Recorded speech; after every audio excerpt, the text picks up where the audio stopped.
First Chronicles chapter 18, verse 1. First Chronicles 18 and 1. First Chronicles the 18th chapter and the first verse. David wins over different nations. Later, David attacked the Philistines and defeated them. He took the town of Gath and the other small towns around it from the Philistines. Then David defeated the country of Moab. The Moabites became David's servants and brought tribute to him. David also fought against Hadadezer's army. Hadadezer was the king of Zobah. David fought against that army all the way to the town of Hamath. David did this when he went to set up a monument for himself at the Euphrates. He went to set up a monument for himself. I thought Saul did that too. I see. David took 1,000 chariots, 7,000 chariot drivers, and 20,000 soldiers from Hadadezer. David also crippled most of Hadadezer's horses that were used for pulling chariots. Why would you cripple the horses? They didn't do anything. But David saved enough horses to pull 100 chariots.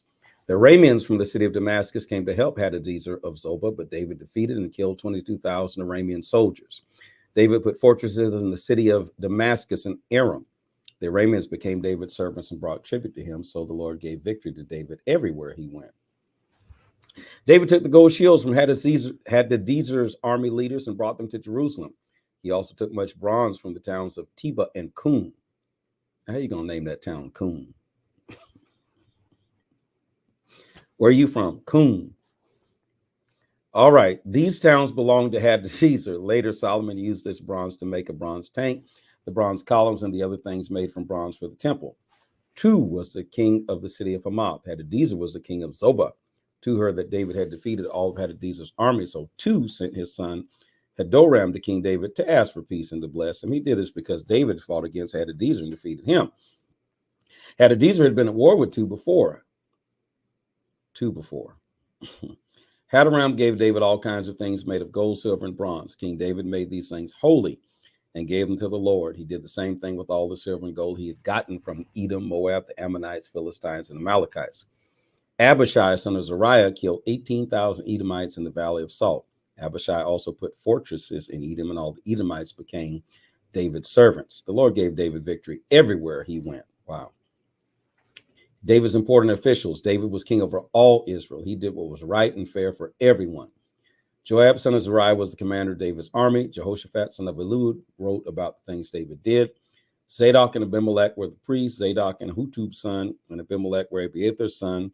Shavsha was the scribe. Benaiah was responsible for leading the Kerethites and Pelethites. Benaiah was Jehoiada's son, and David's sons were important officials. They served at King David's side. First Chronicles 19. The Ammonites shamed David's men. Nahash, the king of the Ammonites, when Nahash was king of the Ammonites, when Nahash died, his son became the new king. David said, Nahash was kind to me, so I'll be kind to Hanun, Nahash's son. Now, you know there's a problem with his name, Hanun. So David sent messengers to comfort Hanun about the death of his father. David's messengers went to the country of Ammon to comfort Hanun. But the Ammonite leader said to Hanun, don't be fooled. David didn't really send these men to comfort you or honor your dead father. Nope. David sent his servants to spy on you and your land. He really wants to destroy your country. So Hanun arrested David's servants, cut off their beards. Hanun also cut their clothes off at the hip and sent them away. David's men were too embarrassed to go home. Some people went to David and told him what happened to his men. So King David sent this message to his men.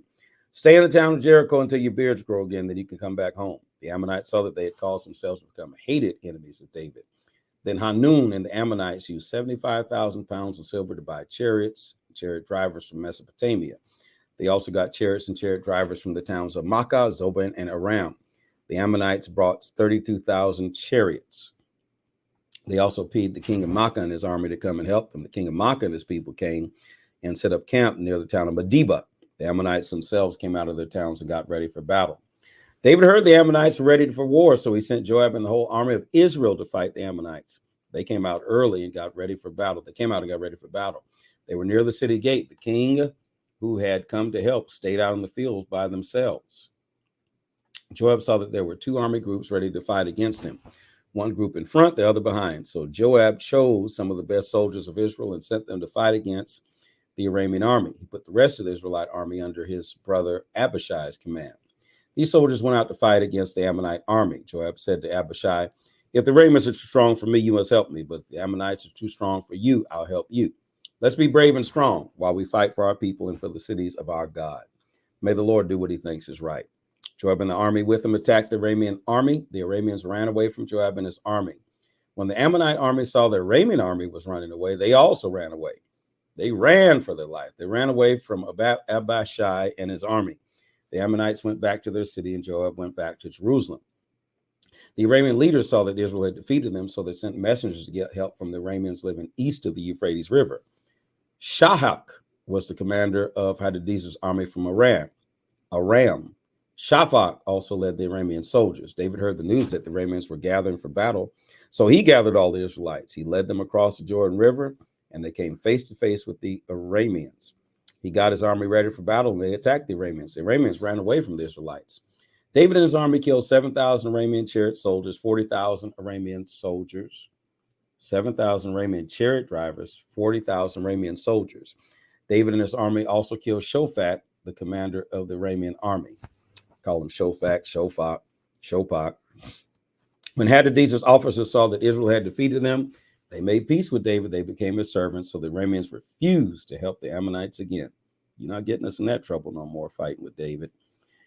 1 Chronicles 20, Joab destroys the Ammonites. In the spring, Joab led the army of Israel out to battle. That was the time of year when kings went out to battle, but David stayed in Jerusalem. The army of Israel went to the country of Ammon and destroyed it. They went, so you conveniently leave out the story of David and Bathsheba. The writer Chronicles leaves out the story that the other writers put in the story. You just conveniently leave that out, don't you? They went to the city of Rabbah. The army camped around the city. They stayed there to keep people from going in or out of the city. Joab and the army of Israel fought against the city of Rabbah until they destroyed it. David took the crown from the king's head. That gold crown weighed 75 pounds, and there were valuable stones in it. The crown was put on David's head. I wouldn't put that king's crown on my head with them spirits and that. That's probably why you had all that trouble. Then David had a great many valuables, things brought out of the city of Rabbah.